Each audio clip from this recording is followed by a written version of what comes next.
All right, so we just talked about the where of the crucifixion.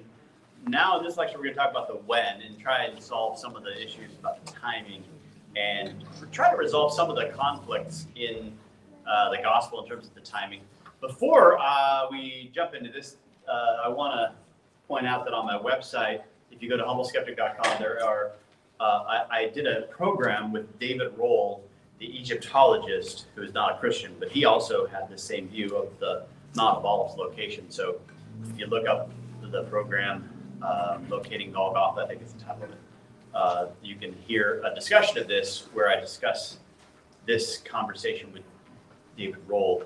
Some of you may have seen him on the Patterns of Evidence documentary series. He's the Egyptologist who argues that there's a lot of Semites in Egypt. A lot of, and he argues they're not just Semites, they're actually Jewish people. And the community grows in Egypt, and you even find a pyramid tomb that looks like a multicolored coat, striped dignitary that looks like Joseph.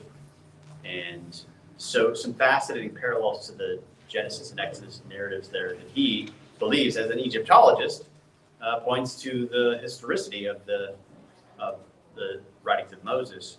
Though he is not a believer, he does believe that there are a lot of historical resonances there.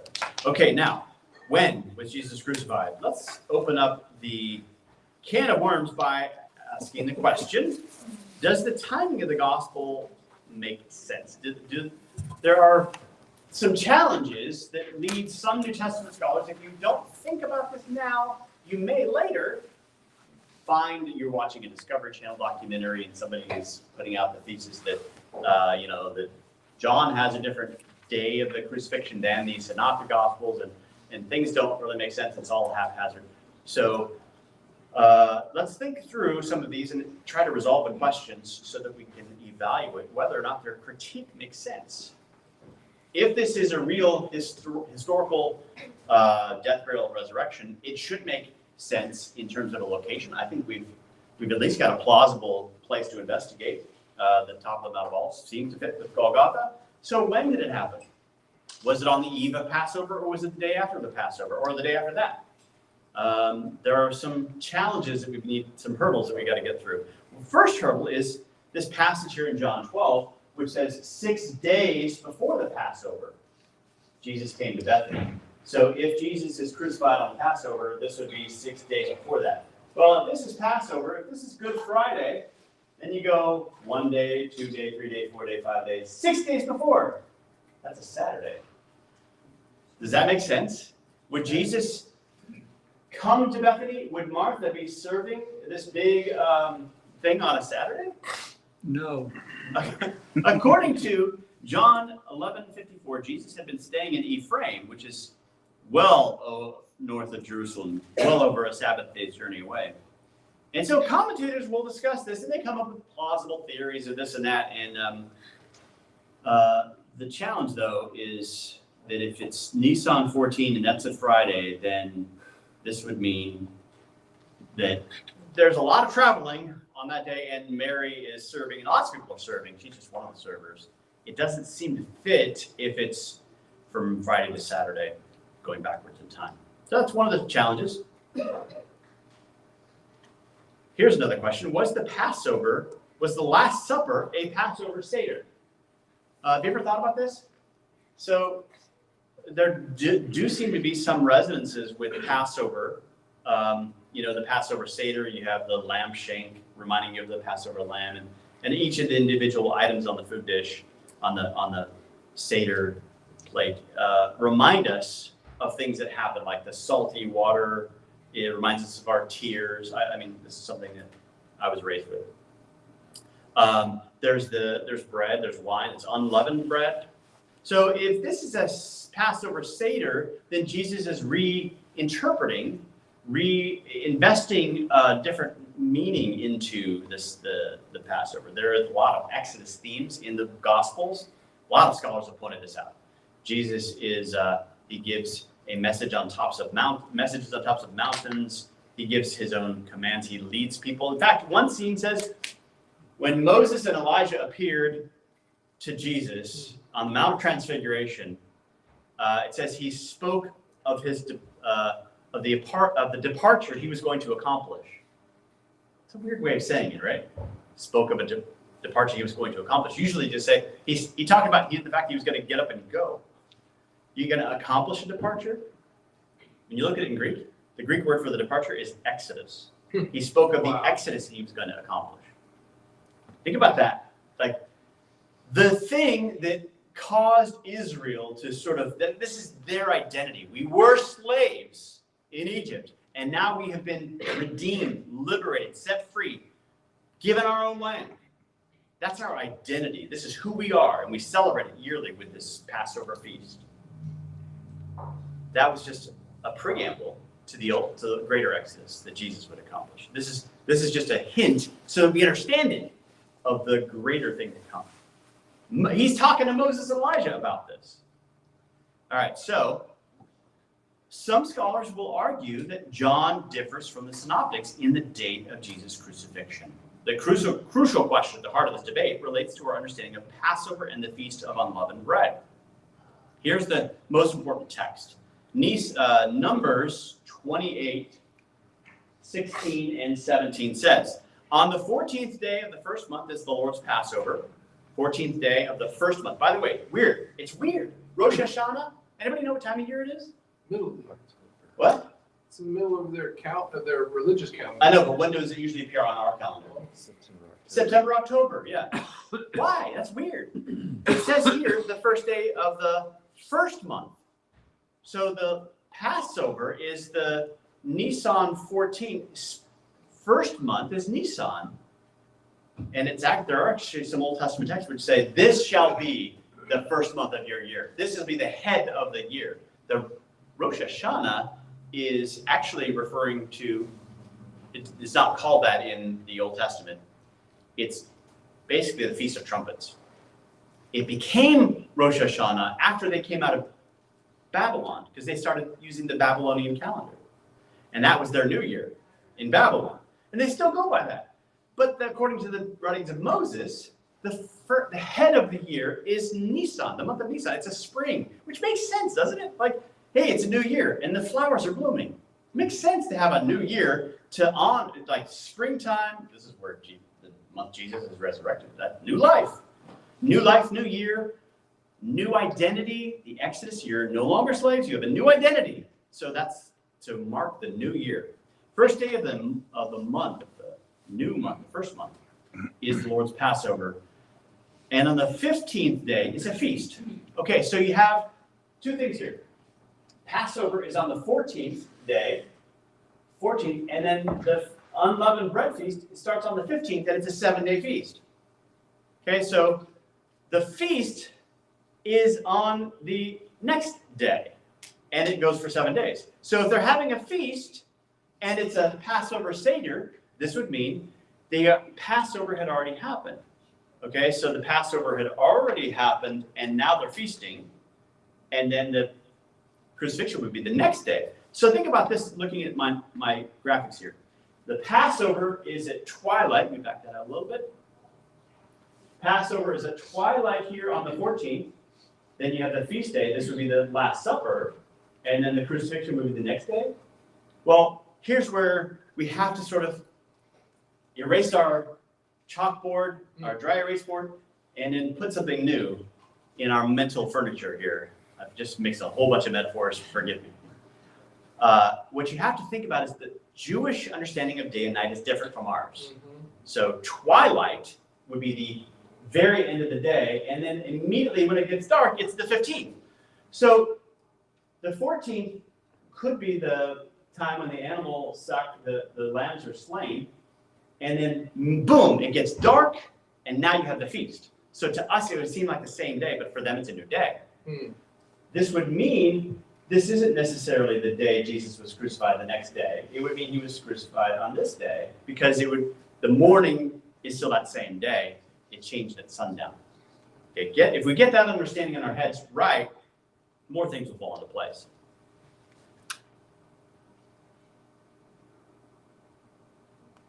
How are we to make sense of these verses? Look at the language here of Matthew. Now, the first day of unleavened bread On the first day of unleavened bread, the disciples came to Jesus, saying, "Where will you have us prepare for you to eat the Passover?" That sounds pretty clear. It's the first day of unleavened bread, which would be the Last Supper is on the 15th, right? Sound pretty clear? He says first day of unleavened bread. Right? Now, Luke says something similar. Jesus said, "I have earnestly desired to eat this Passover with you." That sounds like a Seder. He calls it Passover. That's got to be Nisan 15, right? Which means Jesus would be crucified the next morning, still Nisan 15, right? Mark says something different, though. And on the first day of unleavened bread, so far so good, when they sacrificed the Passover lamb, wait a minute, Mark, come on. Didn't you? Okay, you may have been a Gentile and you were following Peter, but you got the days mixed up. What's up with this? First day of unleavened bread is not the day that they sacrifice the Passover. They sacrifice the Passover lamb on Nisan 14.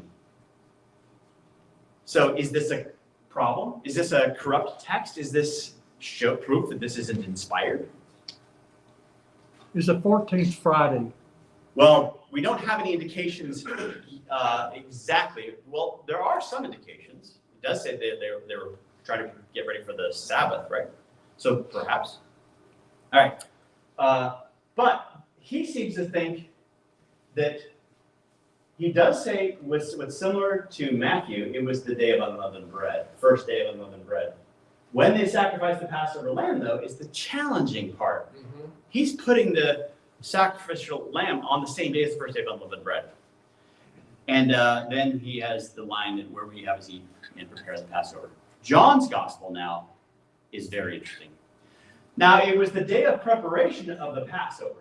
Okay, the day of preparation of the Passover is the day to sacrifice the lambs. This is the day when you're preparing, you're getting rid of the leaven in your house, you're preparing. It was about the 6th hour, and Pilate said to the Jews, "Behold your king," according to verse 28 of John 18. The chief priests did not enter the governor's headquarters so that they would not be defiled but could eat the Passover. So here, this is the day of crucifixion, and they're going to eat the Passover that evening. But Jesus already had the Passover that night. They want to have it the next night. So some commentators look at John here. They say, okay, Mark obviously he just doesn't, if you're a skeptical New Testament scholar, you say, Mark doesn't really know the Jewish culture very well. He gets the days wrong. But he does put it on the first day of unleavened bread with Matthew. So let's go with that. They're agreed. Synoptics are agreed. But John says that the eating of the Passover will be the next night. So it's Jesus and the disciples had it on the previous night. Mm-hmm. So is this a contradiction? How would you attempt to resolve these seemingly contradictory reports? Yes.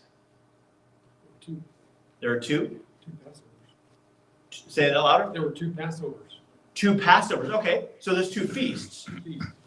Well, yeah, it's a 7-day feast. That's one explanation. They are going to keep the Passover, that they're having that feast of unleavened day bread, multiple nights. But he does say it's a day of preparation. It doesn't solve that problem. The day of preparation of the Passover is the day that you prepare for the Passover. And there's a couple reasons we'll get into specifically why that's the case.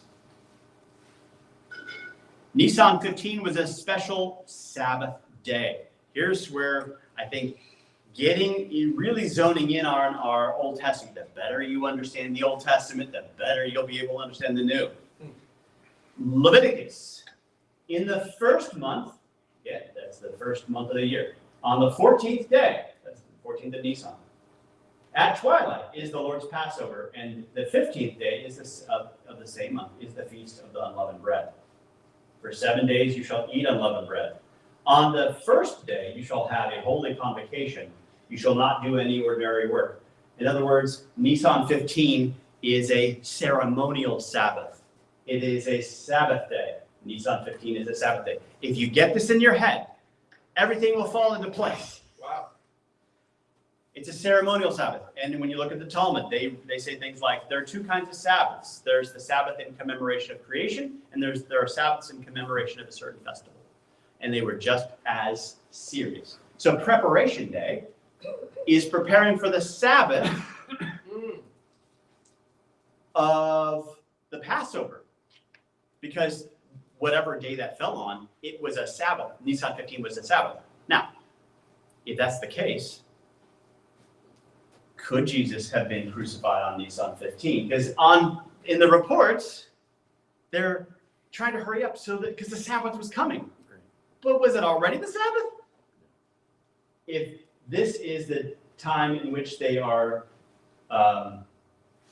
let's see, if they're feasting here, then it's possible he was crucified here. So then let me zoom in here so that you can see this better. I have biblical texts here. Mark, it seems like it's saying the day possibly you could put the crucifixion here, the day the Passover lambs were slain. John certainly has it here, the day of preparation. But maybe we need to put, if this is a Sabbath and they have the feast here, maybe the crucifixion is here after the Sabbath and before the next, maybe this is Friday, because they're preparing for another Sabbath. It gets complicated. Here's where what you have to do is you have to say, I want to know this. I want to understand it, and I'm going to do the deep dive. Let's look at these texts carefully. John 13:29. Some thought that Judas left because this is the place where Judas leaves during the Last Supper. Judas left because Jesus told him, buy what we need for the feast. He was actually going to betray Jesus in that scene. This would not make any sense if this was the first few hours of Nisan 15, since the festival Sabbath would be in effect and buying and selling would be prohibited.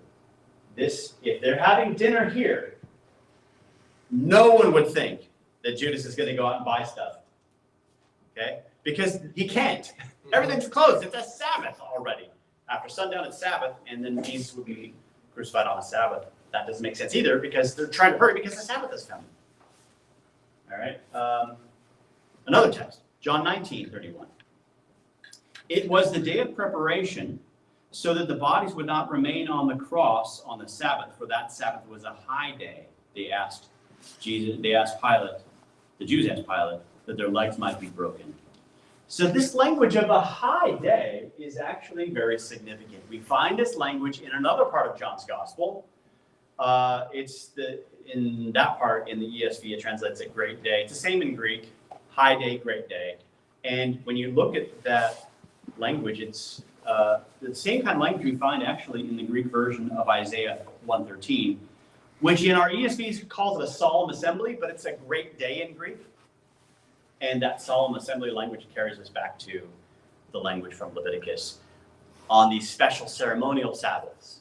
So when John is describing so they would not remain on the Sabbath, for that Sabbath was a special solemn assembly Sabbath, is what he's saying. It's unmistakable when you understand the language that he has, how he's talking about the Sabbath, and the language he uses that connects us to other Jewish writings. This is the language they use not for the ordinary Sabbath, but for the special ceremonial Sabbath. The day Jesus was crucified was before that special ceremonial Sabbath. And so and this was the day of preparation. For Passover, some Gospels tell us that. All four of the Gospels talk about the day of preparation. But because we're Gentiles, all of us just assume it's the day of normal preparation for the normal Sabbath. Mm-hmm. And I think that's where maybe we've gotten confused. And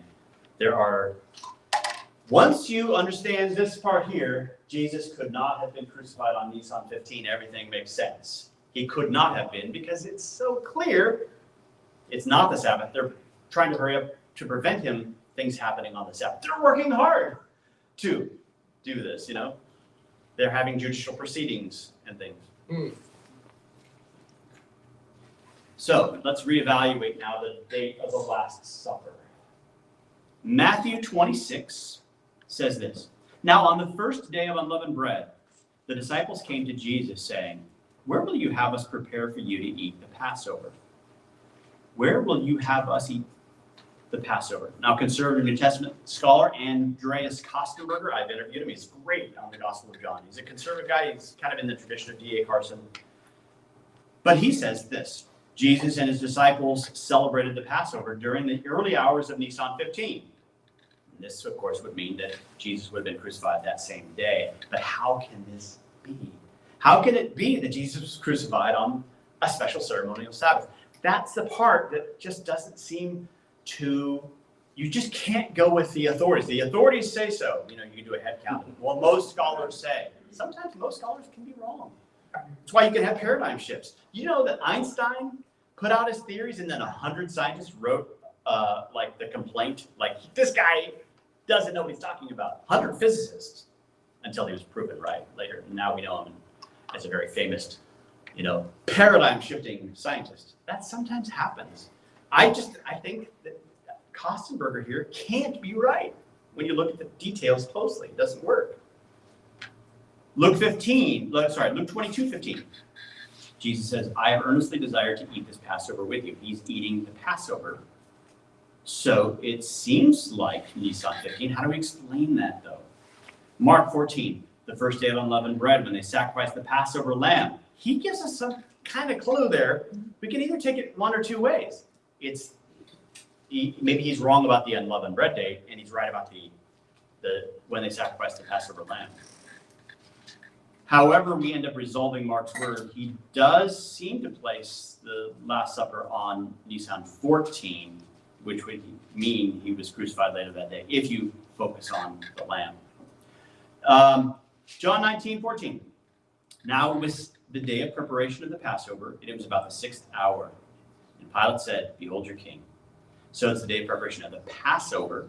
There's nothing at all challenging or confusing about John's words. He makes it very clear. And if you look, I've got I'm putting the different guys. I say, let's just give Mark the benefit of the doubt here. He's saying it was the day that the Passover lambs were slain, just like John is saying. And these guys, if this is the first day of the Feast of Unleavened Bread, that means he's crucified the next day. That's why I have question marks. Is this what they're saying? Anybody want to try another theory?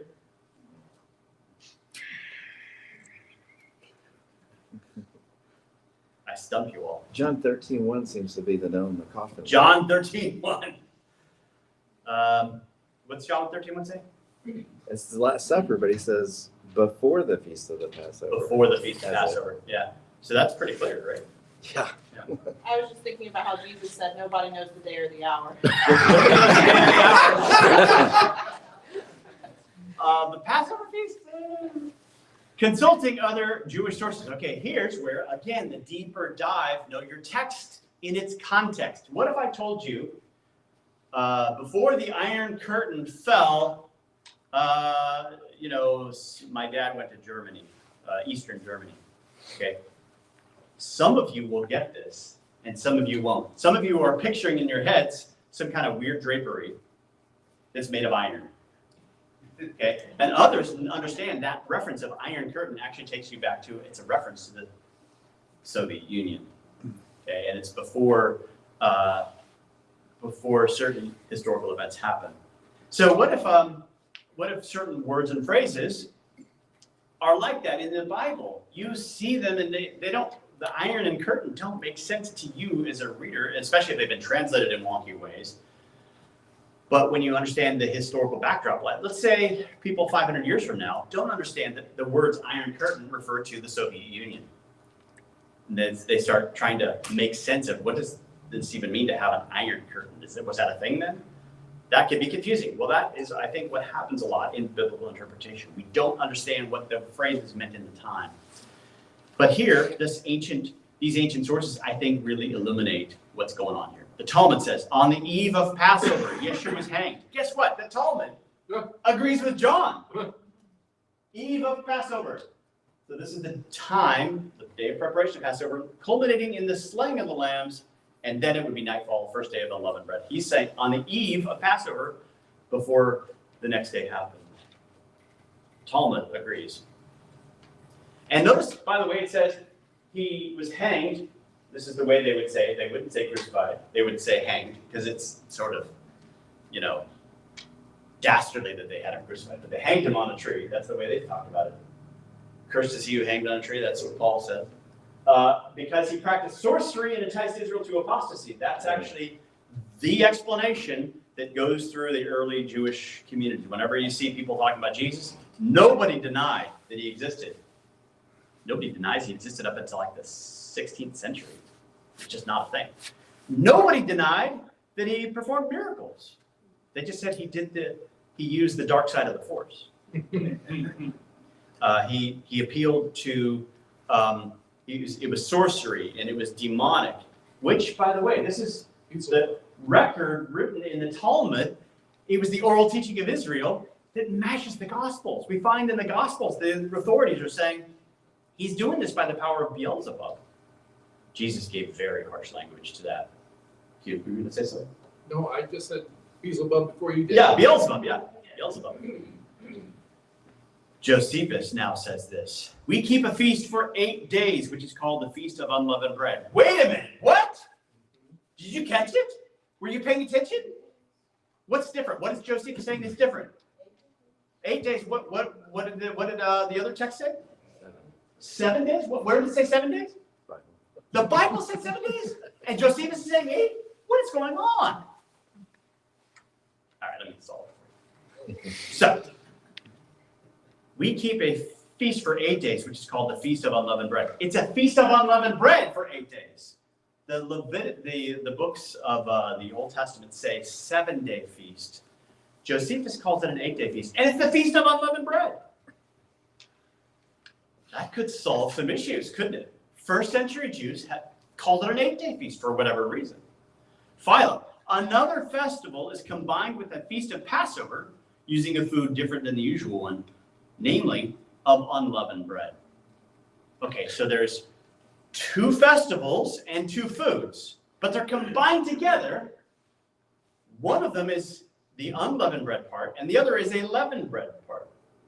And these 2 are one, and this works perfectly with Josephus. It becomes an 8-day feast because there's a Passover, the day of preparation, and it turns out they ate leavened bread on that day. And it was a feast. And it was leavened bread because they were eating up all the bread before they had to get rid of it. It's the day of preparation. And how did they get rid of all the leaven? You'll see that in the Old Testament. They're going to find all the leaven and get rid of it. Well, one of the ways in the first century they did this was by baking it and eating it. It's like, don't let it go to waste. It became a feast day in the first century. And they ate regular old leavened bread. Now, here's what the Talmud says. They eat leaven throughout the 5th hour on the 14th of Nisan, and they burn it at the beginning of the 6th hour. Okay, so if you have this, let me zoom in here. If you have the Passover animals being slain here, and then you have the feast day here in the evening, this would be the unleavened bread feast. But if you're on the very evening, the twilight of the 14th, you're having a feast day here before the next morning in which Jesus was slain that day. This would be the leavened bread feast day in the first century. See, it fits like a hand in a glove, actually. And then if you think of it this way, all 4 Gospels would line up because Mark is right. The first day of unleavened bread in his day and time is actually the day of when the Passover lambs were slain. And even though it's called the Feast of Unleavened Bread, it's still this particular day. We eat up all the leaven. Notice here what Jesus says in the Gospels when he breaks the bread and gives it to his disciples. Matthew 26. Jesus took bread and blessed it and gave it to his disciples. All 4 Gospels say that he took bread, and it uses this word artos. And artos is the normal, ordinary word for leavened bread. I never knew this until I started investigating the date. There's a totally different word. It's not like a negation of artos. It's a totally different word for unleavened bread. Azumas. He didn't take unleavened bread and gave it to his disciples. He gave them regular artos. And every reference to the Last Supper in the Bible refers to the word artos. Take this bread. I, at some point, thought, well, maybe it would be better if we had matzah for the Lord's Supper. Mhm. I don't think that anymore. I don't think the Lord calls us to be Jews. I think he expanded this to be an international thing, and he took, it's significant. It is a Passover, but it's also the pre-unleavened bread Passover, because regular old bread anywhere in the world can be found. And there's nothing you don't have to become Jewish to have the Lord's Supper. And you can't dip the matzah in the cup. I'm just messing around. Connecting other Jewish sources. All right, so we did that one already. Consulting other Jewish sources. Okay, same one. Here we go. Reevaluating the date of the Last Supper. Or did we do this already? Yeah, I don't know what happened. I just went to the... Oh, here we go. What about the sign of Jonah? This would be a good place to sort of wrap this talk up. The sign of Jonah in Matthew chapter 12 says, "For as Jonah was 3 days and 3 nights in the belly of the great fish, so will the Son of Man be 3 days and 3 nights in the heart of the earth." How do most people end up resolving the 3 days and 3 nights language in terms of a Friday crucifixion and Sunday resurrection? How do people end up resolving that language? Friday, Saturday, Sunday. So Friday, Saturday, Sunday, but the thing is, that would have to be part of Friday and part of Sunday.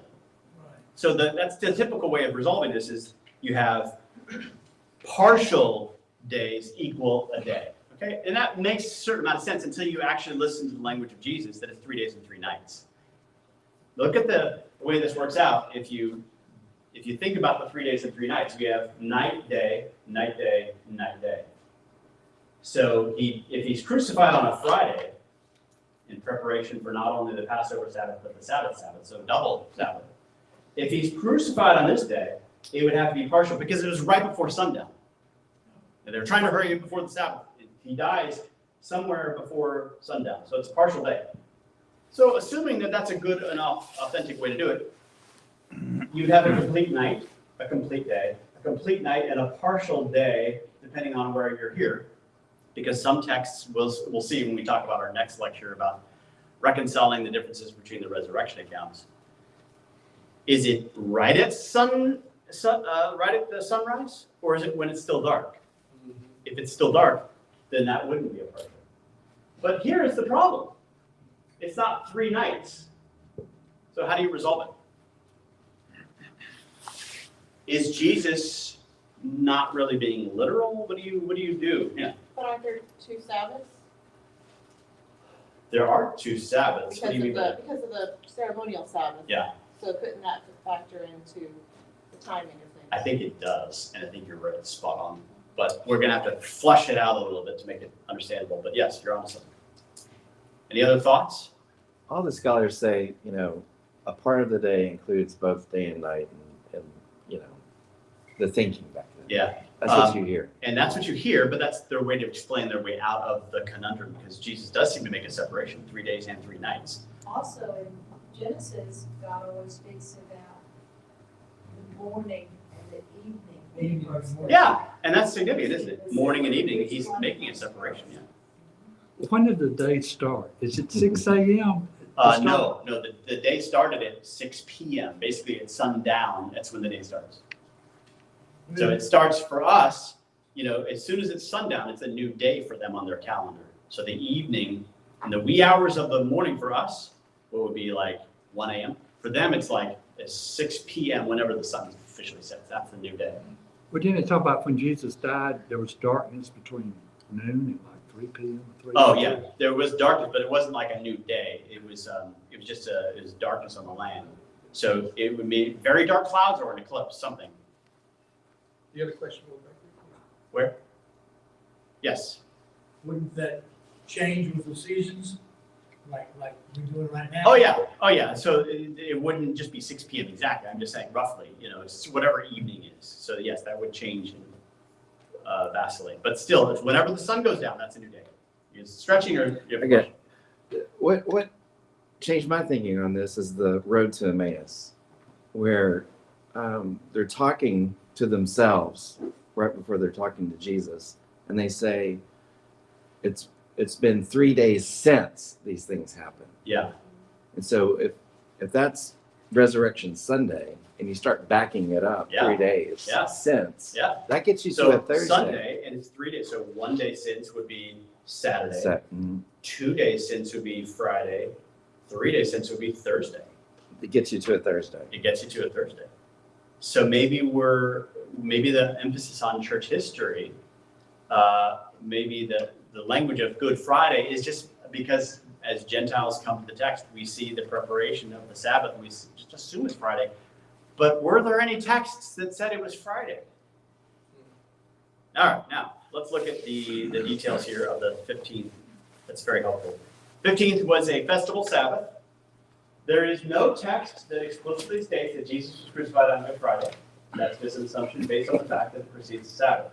But since Nisan 14 always precedes the festival Sabbath, there are many additional interpretive options. And here are the two options that I'm presenting. The view that he just presented is a very good argument that it was on a Thursday. So if you have a Thursday crucifixion, so Jesus would be crucified during the day. This would be the night of the Passover celebration, but he's sort of not in the tomb at this point.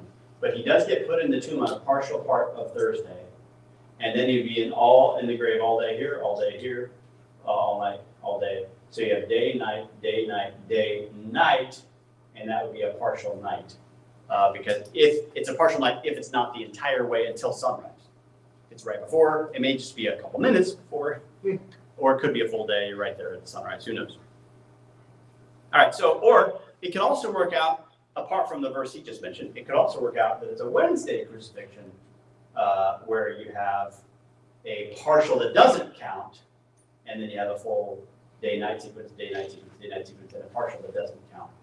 But I do like the language. If you think about it, 3 days since, just do the math. If you're Sunday, 1 day since is Saturday, 2 days since is Friday, 3 days since is Thursday. Seems like it's a pretty good argument for a Thursday crucifixion.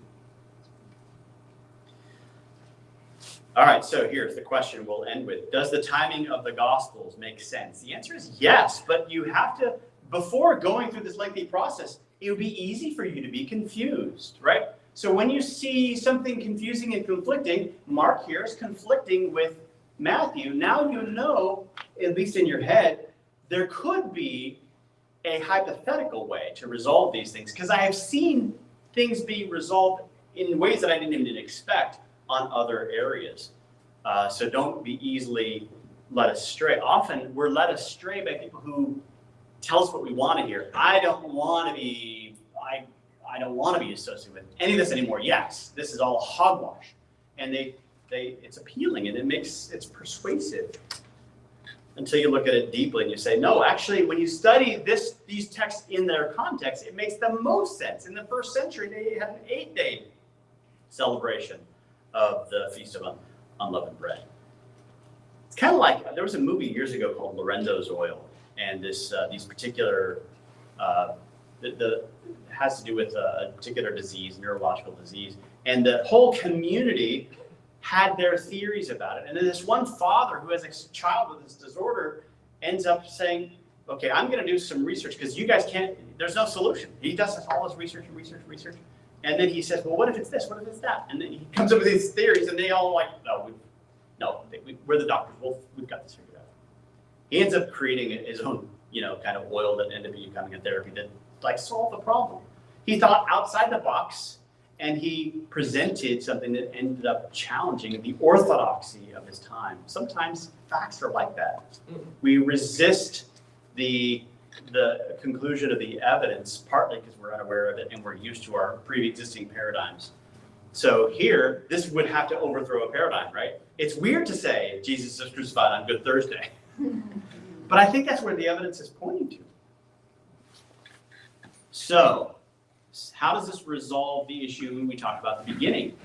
6 days before the Passover, Jesus came to Bethany. Well, if Jesus was crucified on Friday, you go 1 day, 2 day, 3 day, 4 day, 5 days. 6 days is a Saturday. Well, that is a problem unless you change it from Good Friday to like a Good Thursday. If it's a Good Thursday, maybe 1 day, 2 day, 3 day, 4 day, 5 day, they're having a celebration on a Friday. No problem. All right. I think we're- Or at least he's traveling on the Friday and then they eat that evening, which is Sabbath. Well, it doesn't also say that there are a lot of commentators who like to just examine this to death, but some have said, well, it says he traveled. Maybe he traveled up to the place, and then the next day he traveled a short distance, a Sabbath day's journey, and then he was there, and then they waited for the Sabbath, and then they had the feast the next day after that. You know, there's lots of creative ways to explain things, but sometimes it's just they're more. The simplest explanation is often the right one, just Occam's razor. So, all right, now, I think that's it. Any final questions before we wrap up this particular session? We'll take a longer route. What's the break gonna be this time? Well, we're gonna go to lunch, but I was gonna take at least maybe 15 minutes of questions All right. before lunch. 15 minutes of questions before lunch. Pile them on. We'll take eschatology. We'll take whatever you want, just nothing that Pastor Warlock has. Yes, way in the back. Okay, I wasn't too alert in the first part, but when you started this, you used one word, which I was thrilled to hear, and that's the word resolve. Resolve. Did you do that Yes. Thursday? I think Thursday is the best explanation. There are some people who argue it's a Wednesday. What you have to do right now is you have to ask, okay, was the eclipse a real eclipse? And can you find evidence for a real eclipse around the time of 30 or 33? By the way, there's one more slide I want to show you. Yeah, here we go. Was Jesus crucified in 30 or 33? I don't know yet. Still working on it. Yeah, I don't have any material for you yet. Maybe in the future here we can resolve this one. There's evidence for both sides, and one of them there's evidence of an earthquake around this time, but the earthquake evidence is actually more than 33 AD in the spring, and we can find evidence of that in the Dead Sea area, where you look at the layers, and you can count all the layers, and you add up to they're pretty confident that this is about 33 AD. There was an earthquake in Jerusalem, so maybe that points to a 33 crucifixion. But if you do that, then you have to say, what were the lunar cycles of that time? You can look at the stars. You can tell when Passover would have been based on the lunar cycles. And then the question is, what day would that have fallen on? People who've done that seem to think that Wednesday is the better fit for what Passover would be. That gets complicated. Like, how well can you know your calendars going back that far? And then with all the changes in calendars, are we precise? I don't know. All I know is that I'm open to the possibility of Wednesday or Thursday, although I lean toward Thursday. Good Thursday. Yeah. One Passover during a full moon? Or not necessarily? Passover was, I can't recall. I think yes. I think it's a full moon, but that's the problem is you can't have an eclipse during a full moon. That's right, Yeah. you can't, so. You had a comment? Yeah, I have a theory. It's just my theory. So the Romans and the Jewish people didn't like each other. But Passover is happening, and all the Jews are coming to Jerusalem, and the Romans are deciding, hey, we're going to do a crucifixion. And the Jewish people know that there's going to be a crucifixion, and then they determine, we're going to get Jesus on that cross. We're actually going to make sure he dies on that day. Who's saying this? The priest or the Roman? The priests Okay, yeah, are I agree with saying that. Yeah. Do you think that there was, you were saying people are executed to demonstrate, and they're going to do it at their high holy day to show that they're in charge and you don't mess with Rome, but they're ready to use that whole, do you think that there's any merit to such a theory? Well, if you think about crucifixion, it was something that was not spoken of in polite company. It was so, our view of crucifixion, we kind of if you have the scene of the cross, you almost hear the angelic choir singing, oh, it's like, it's sacred to us, not in the first century. It's not even discussed. It's such a horrific thing. It's humiliating, and it was hard to communicate the gospel about a crucifixion in the first century, because it's like you're saying the God of the universe was a man, but was crucified. That doesn't work at all. It's why Paul called it foolishness. Yeah. We actually have a wall, and some people debate over the dating of this wall. It was in the slave quarters in the Palatine Hill in Rome.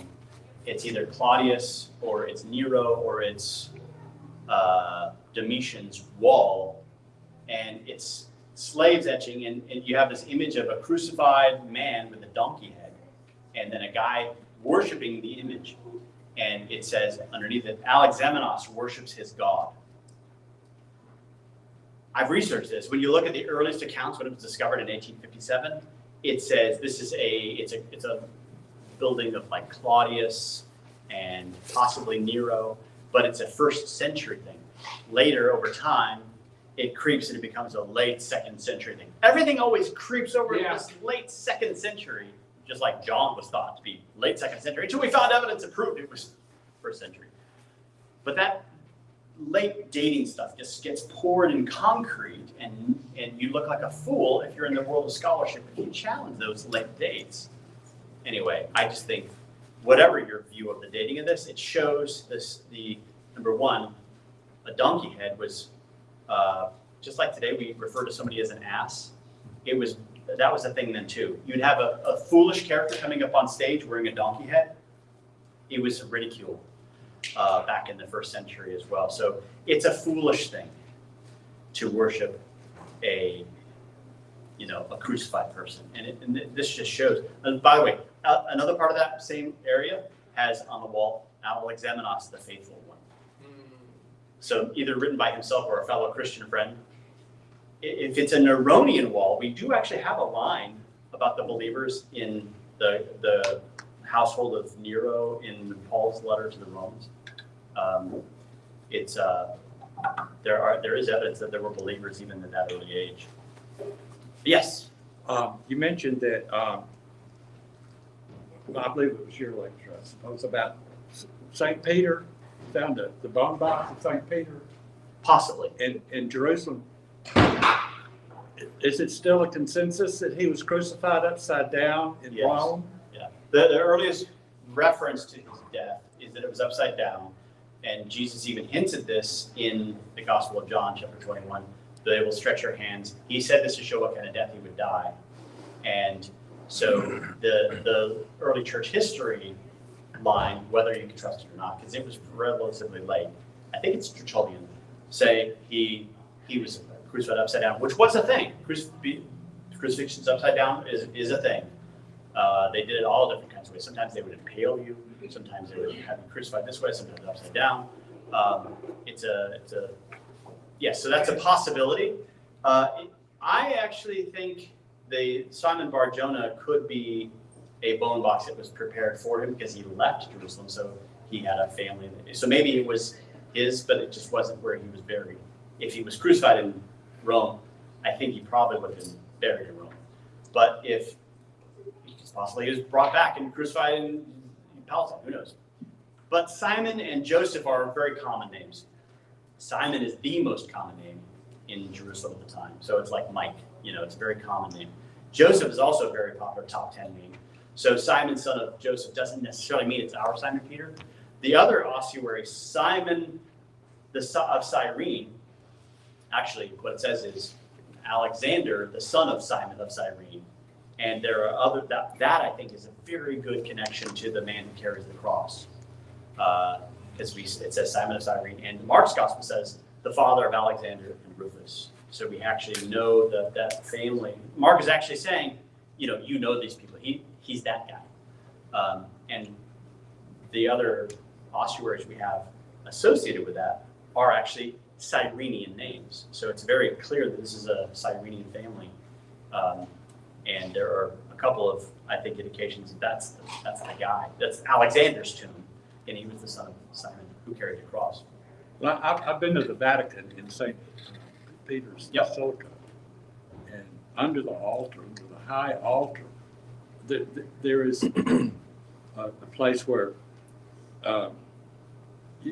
this is where St. Peter is buried. They did some archaeological excavations.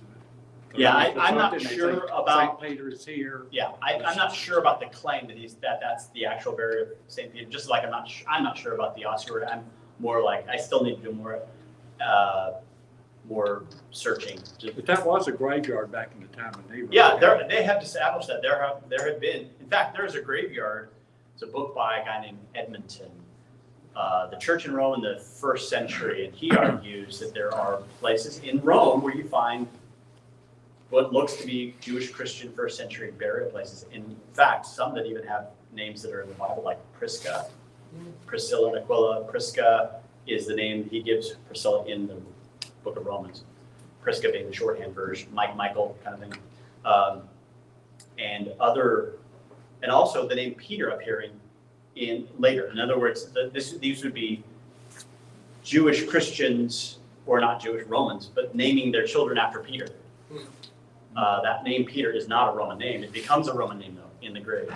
So very early too, late first century. And also you mentioned that Luke may have known the relative of Theophilus, the lady. Would have put Luke as someone who wrote the Gospel of Luke early, before the destruction of the temple in I 70? do think that it's before the destruction of the temple, and I think there's a very good reason for that. A very liberal guy named Adolf von Harnack came to the conclusion in the late 1800s, early 1900s, saying that Acts was written by 62. Okay, there are a lot of people who have this view now, and Luke precedes Acts. See, I read this Bart Ehrman. Bart Ehrman? Yeah, and he said all these people like Matthew, Mark, Luke, and John, whenever they were written, it was written really late in the first That's a century. standard hypothesis. Yeah, and Late they weren't actually the people right. who wrote it. Right. They were like pseudonyms Yep. to make their work appear authoritative. Right. And that's really messed with my mind. Yeah, And and what you have to do with a lot of the scholarship is you have to see, like, a scholar makes a claim, and Bart Ehrman is actually standing on a 150-year-old scholarship that's just being jettisoned right now, and he doesn't realize the foundations that he's standing upon has crumbled. I asked Richard Bauckham about this, who's a scholar, New Testament scholar at Cambridge, who is creating a new paradigm, and he says, yes, that whole thing, that Bart Ehrman, it's crumbled, it's over, it's dead. It's called the name of that whole school of thought is escaping me at the moment. But basically, he's saying the Gospels were thought of as kind of like these stories that were told in an oral culture, kind of like Hansel and Gretel. And in Hansel and Gretel, the person who tells it, each person is going to tell, it's going to tell a little differently. And over time, it finally gets written down and a name gets attached to it. That's the old paradigm. It's Rudolf Bultmann and the von Harnacks, and going back for 150 years in Germany, German scholarship in particular. And what has happened in our day is people have started to do the detail work. We're looking at the names, and they match with ossuary names. We're looking at the places. We're looking at the geography, the ups and downs. All this stuff helps us to see these were written not as. See, if it's a story like Hansel and Gretel, think about Hansel and Gretel. Do you remember the street name that the kids are walking down as they're going to the witch's house? No. Do you remember the geography, like were they going up a hill and then down to the left and before the lake? No. It's just a story about, then they went to the forest and then they got to the witch's house. In the Gospels, what you find are, they were in Capernaum and they went, they were in Cana, they went down to Capernaum. It actually goes down. And they went up to Jerusalem. And it says specific city names and it places, you have specific botanical information, certain architectural information. The portico of Solomon, we have that from other sources. We have the interesting thing about the pots there in John's Gospel, the wedding of Cana. These were the ceremonial pots. Stone vessels for purification. We found these. And stone vessels are very rare because you have to take them and put them in a lathe.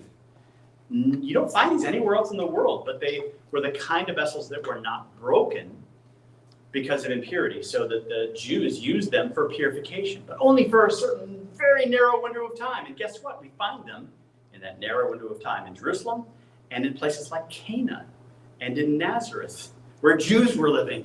So what John describes, we have actually confirmed.